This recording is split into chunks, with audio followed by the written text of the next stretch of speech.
Okay, 2 players. Zan, you mentioned black-red zombies. This was a deck I would say we weren't sure how much we would see of it after the banning of Smuggler's Copter, arguably one of its better attackers and discard outlets. In this case, Zan has gone to cards like Cathartic Reunion. Even with Copter, the deck was kind of on again, off again. You know, we would see it now and again. It was, I don't think anyone's ever picked for the best deck in the format, but it is quite powerful. Well, you mentioned that early removal in William Bingham's deck, 4 Shocks and 4 Harness Lightnings. They're certainly going to come to play here, as Bingham is at the ready with a Shock for Zan's turn 1 Crypt Breaker. Yeah, it's very important for Bingham, so we'll see what Zan's able to follow up with. His deck still has a lot of power, but that's the one that matters the most. Yeah, especially a lot of times he's going to discard cards like Prized Amalgam, that Scrap Heap Scrounger, things that don't really feel too bad to discard at all. And he's got a few other discard outlets, of course. Key to the City, as you mentioned, Cathartic Reunion, and Insolent Neonate. There is other ways to get these cards in the graveyard. Now Zan comes back with a second Crypt Breaker. Now the test is going to be on Bingham. Does he have another kill spell?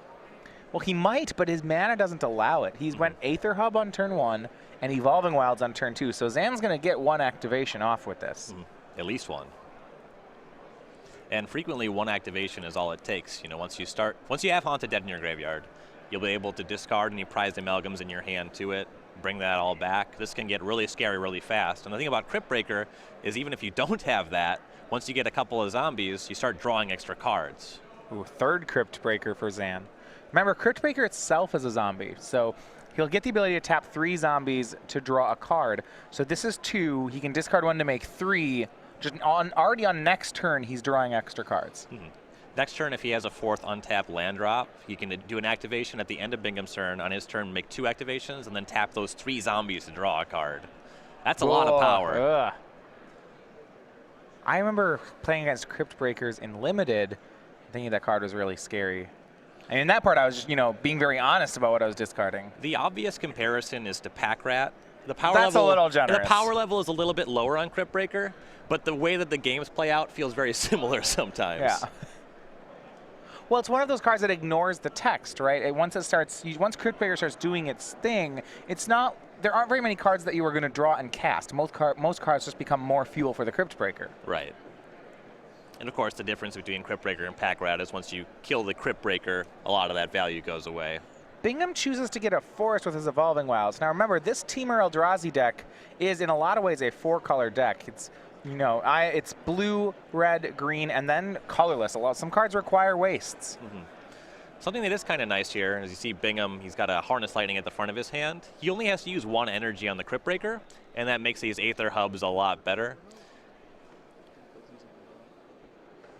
So William's 3rd land, another Aether Hub. He plays Rogue Refiner. 2 energy and draws a card, but this is not a lot of board control, and the Rogue Refiner was going to be very good yesterday. I'm not totally sure this keeps pace with what Zan's doing. No, it just trades with a zombie already, assuming that Zan's even going to offer that trade. That's pretty great. Zan discarding Scrap Heap Scrounger to make his first zombie. That one's pretty fair. He's already got the Crypt Breaker in the graveyard too. Yeah. So what you're saying with land 4 here, Zan can immediately make 2 zombies and draw a card this turn. Yes.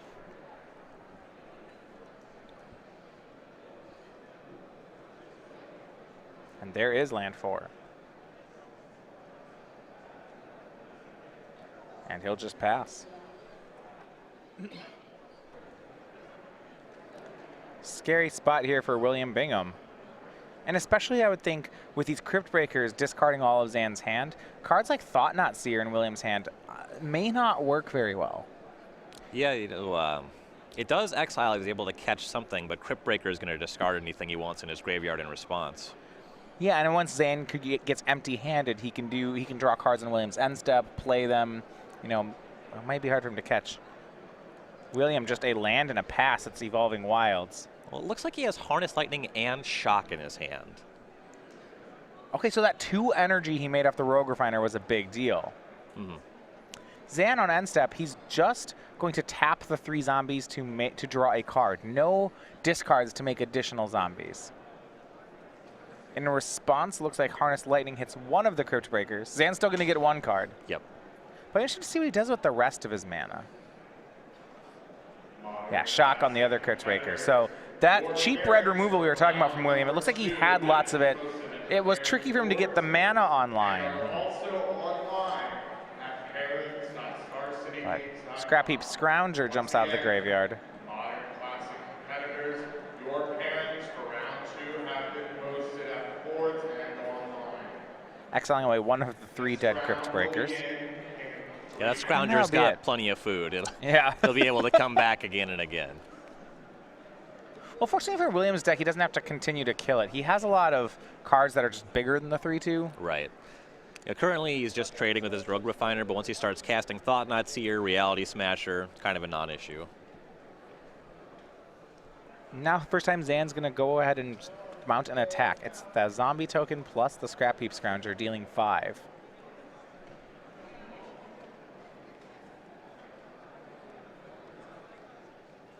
And it looks like on 5 mana, Zan is going to emerge Distended Mindbender.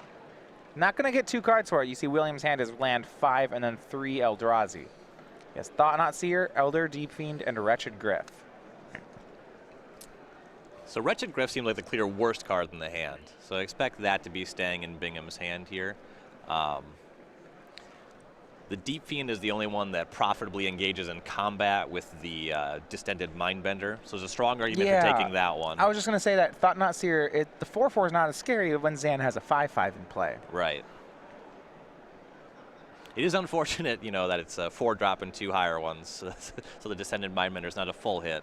But Bingham's deck has a pretty high curve. This is pretty likely to be the outcome. Yeah. You mentioned there are some 3s, but those tend to be played out early. Right, and you see he's already cast 3 spells. He has double Shock, Harness Lightning in his graveyard.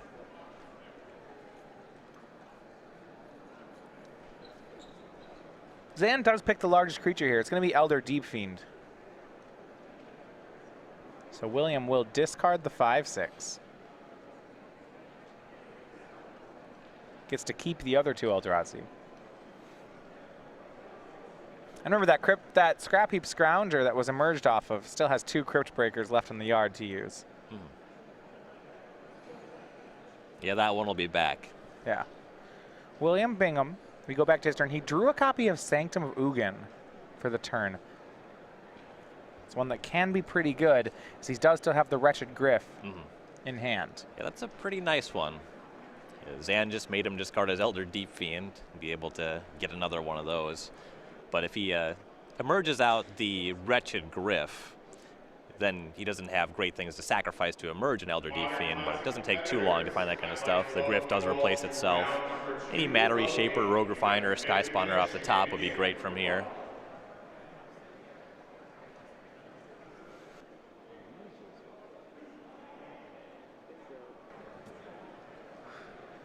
So looks like we're going to get Wretched Griff. Going to go ahead and emerge that off of the Rogue Refiner. He does get to sacrifice Sanctum of Ugin. The Griff does cost 7, even though it emerges for 6. So William will get to tutor up a colorless creature here.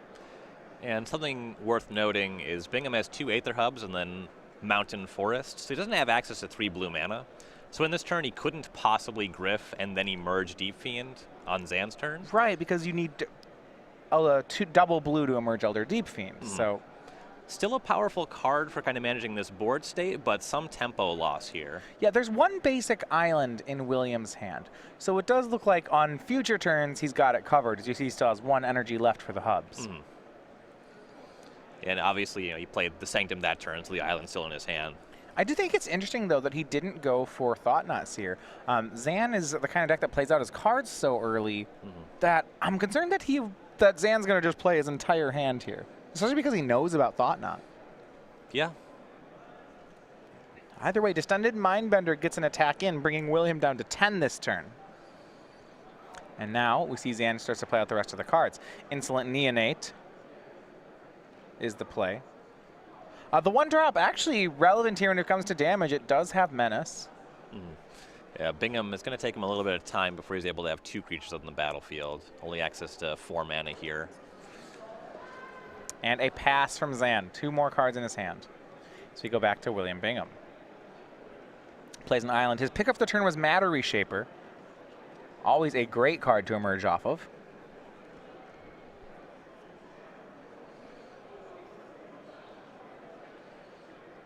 And what'll be interesting to me here is whether or not, like, William has to stabilize with blockers. You see, he plays Rogue Refiner. And that's possible, though. Zan's deck, what we saw it be very good at yesterday is for being an aggro deck. For an aggro deck, it has a lot of removal. We see 4 Fatal Push, 2 Lightning Axe, 4 Fiery Temper, all in the main for Zan.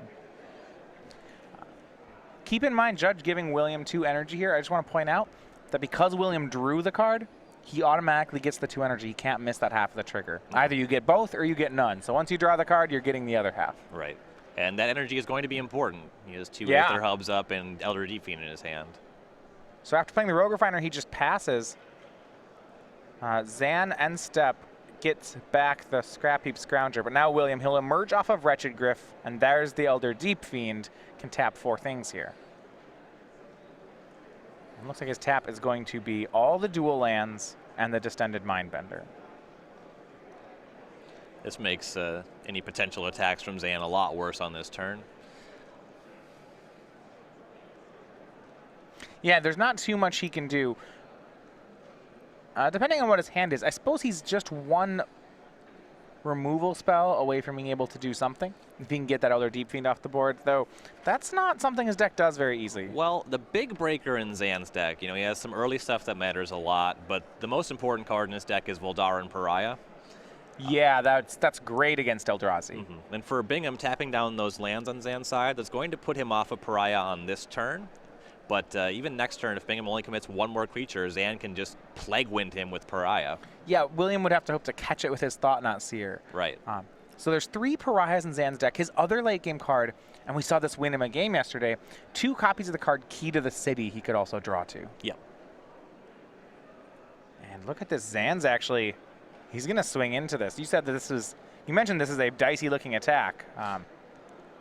Zan's going for it. Yeah, well, the Scrap Heap Scrounger is kind of a free roll. Yeah, there's still another Crypt Breaker in the yard. And if he blocks Neonatives with both of his creatures, and the zombies along for the ride. Yeah, with William at 10, it doesn't seem like he can block Neonate. He'd go to 5. Right. That's, wow, okay, never mind, he can and will. Right. This is dead to the Key to the City kind of play. This is aggressive from William, so he's going to take 5. And Zan, before damage, discard and draw off the Neonate. I'm interested now what's in William's hand. I didn't think he had the life points to make that block. So the thing about that block, it's the only block where the Rogue Refiner doesn't die. So if he needs it for emerging, maybe. Right. Because if you're emerging off Elder Deep Fiends, you're not really making progress. Thought-Knot Seer, the play from William Bingham. I suppose as it stands on the board, he has stabilized. And Zan's hand, 2 lands and a prized amalgam. Okay, William exiles the amalgam. That's great. Yes.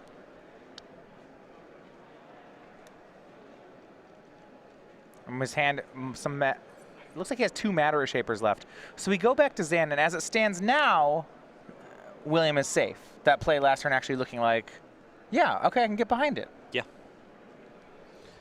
Zan looking for Key to the City or Voldaren Pariah off the top of his deck. Actually, I want to go back. So we said it was dicey for William to go to 5, but if you think about it, he has a follow-up Thought-Knot. He goes to 5. Zan would have to have 2 really good cards there.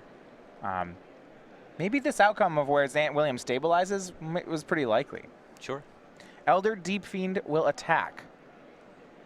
And this is a great attack. William's doing this with Shock in hand, so if Zan had gone for a double block, it would have been a disaster. He won't, though. He takes 5, goes to 11. William, now 2 Matter Reshapers back as blockers. And this kind of takes away the Voldaren Pariah out, too. Right. Pariah still a lethal flyer. Right. William, though, if he, his sacrifice could be a tapped Deep Fiend and 2 Matter Reshapers. And he's thinking, like, I don't even know if that's good. You might give him a Sky Spawner or something. Yeah, Sky Spawner would just be able to block the Pariah. Right. And with the life totals and the size of Bingham's creatures, it's likely that Zan doesn't have that kind of time. I believe a Fiery Temper is one of the cards that Zan has picked up. That's good for 60% of Bingham's life total. If he can get another Fiery Temper, I'm pretty into that draw. We might be in hold on and try to top deck the second Temper mode here. If he can fog, right, he's still 1 Key to the City from winning. Yes. So yeah, if any of these creatures survives and the Fiery Temper connects, the Key to the City should make it lethal. Yeah, he's got outs. He's got the other 3 tempers, 2 keys. Cathartic Reunion, if he can keep enough cards in his hand to actually make Cathartic Reunion castable, then that's another great out too. Worth noting, Bingham does have Shock in his hand. So maybe Zan's dead. There's like going upstairs. That might make the attack this turn lethal. It's also something where Zan couldn't necessarily connect with his creatures even with the key. Looks like small one. William's going to shock away the zombie, and we saw this yesterday where William was a little gun shy on going for the win, and it actually cost him a game yesterday. Still playing this one conservatively.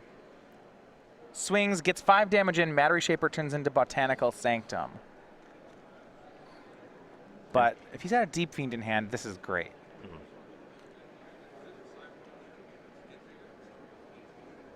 Last card, Rogue Refiner number 3. Draws a card. Harness Lightning on the Distended Mindbender. So Ryan, I want to back up here. If he had played the Rogue Refiner pre-combat, this would have been lethal, right? He would shock, draw the Harness Lightning. Hey, look, I killed the Mindbender. Swing the whole team. Scrounger can't even block. Yeah, he could have just swung everything. I mean, it's one of those interesting spots where it's rare that you just like pre-combat all your creatures, but if you have a removal spell that wins the game, we got a nice sweat coming up here. Zan picked up Insolent Neonate, which lets him discount his Fiery Temper that he already has, redraw. Can he find Key to the City or second Fiery Temper? All right, William down to 2. Zan's going to draw. Did he do it? Doesn't look like a man who did it. If that's someone who just drew the burn spell, Zan, then I never want to play poker with this guy.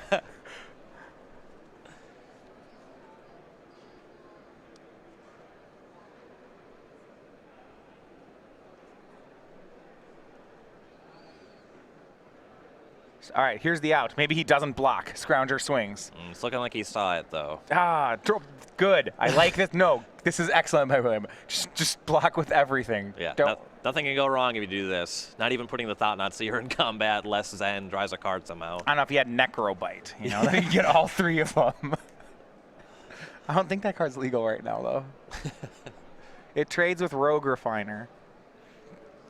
Okay, Zan, if either you have it or you don't now. I think the answer is you don't. How great would a post-combat Fiery Temper be here, though? That'd be so rude. And game 1 goes over to the Eldrazi. It's William Bingham stabilizing at 2 life.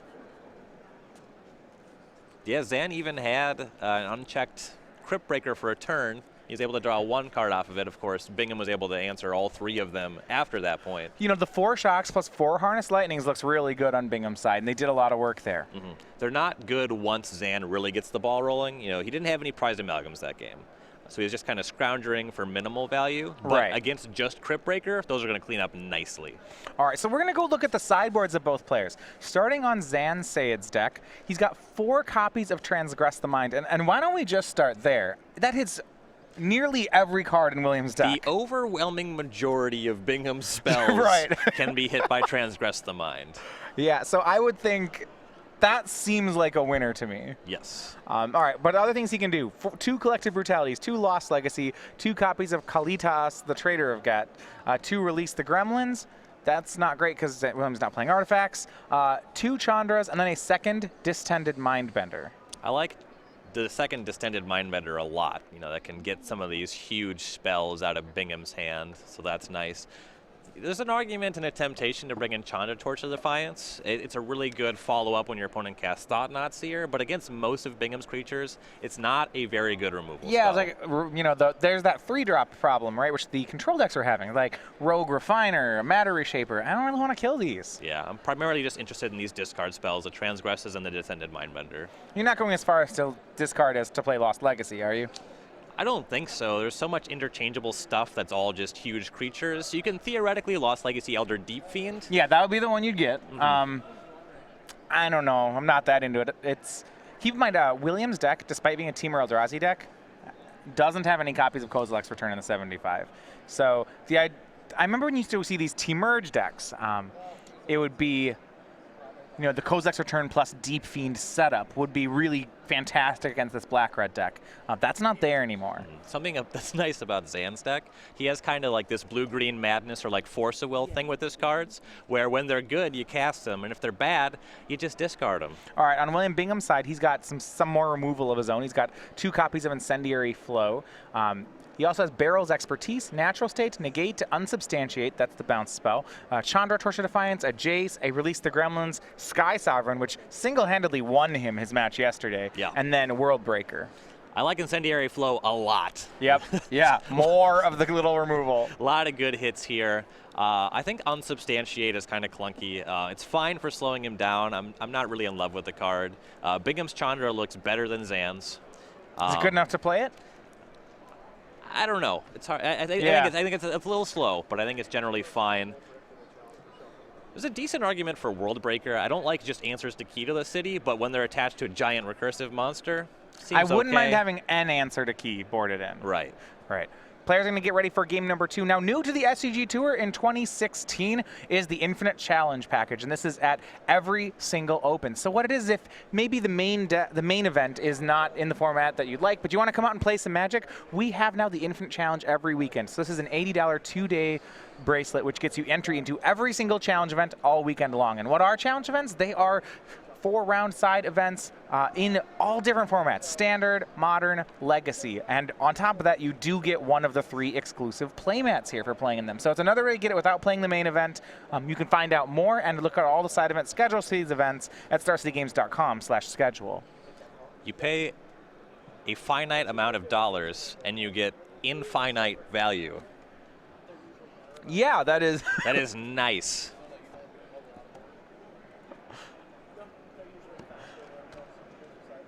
Oh man, yeah. Yep, that was a good one. I will trade my money for more money. Thank you. Zan's back on the play. Crypt Breaker. Boy, that card seems great, but I don't know that it's ever going to survive in this matchup. Yeah, Bingham, he's making this concession to the fact he knows that all of his creatures cost 3 mana, so he just loaded up on Shocks and Harness Lightnings, and they play pretty well against a lot of Zan's importance cards.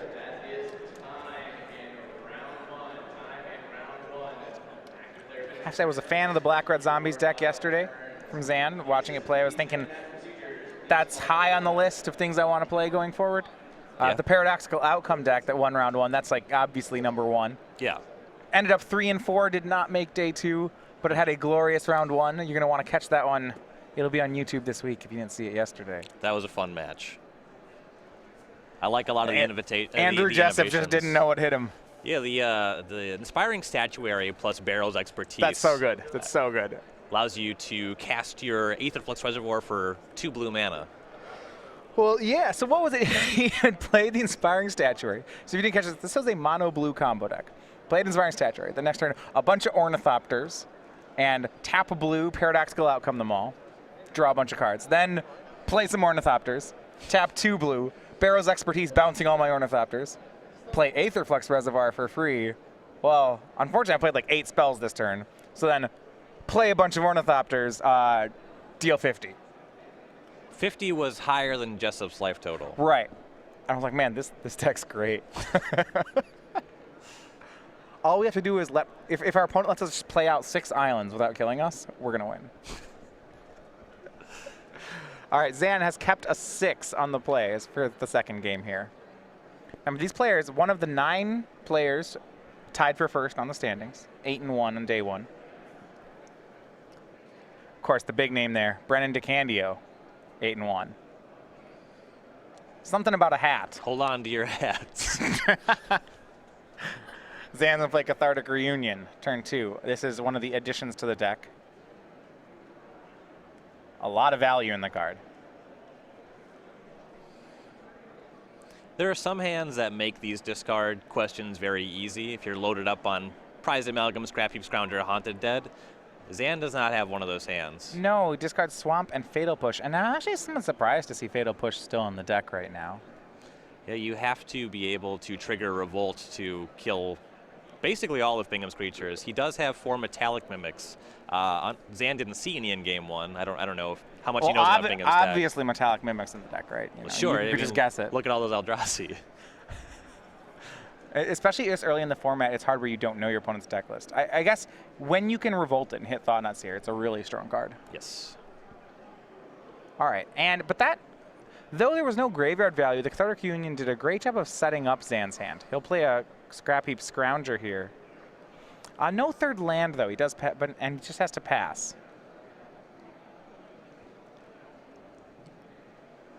Eldrazi Sky Spawner from William. Also noting he's got 3 of his basics in play thanks to Evolving Wilds. So all 3 colors. Doesn't have his basic wastes in play yet. Plenty of other colorless lands in the decks, though. He's got a Crumbling Vestige. That one's going to not enable a turn 4 Thought-Knot Seer in this context, although he draws a Scion will. Then he has those Sanctum of Ugins as well, and Aether Hub. Insolent Neonate the play from Zan. And one of the dangers with this black-red deck is, especially without Smuggler's Copter, it feels to me, Ryan, like the power level of his cards are just kind of low for the format right now. You see his hands, a Prized Amalgam and 2 copies of Fiery Temper. Or 3 copies of Temper. This is good. He has to work harder to discard cards. Yeah, or it's just like, every game his creature's just a little small. We see William now going on the offensive. Reality Smasher, cast early thanks to the Scion token, and Sky Spawner will team up for 7 damage. Smasher is the opposite of small.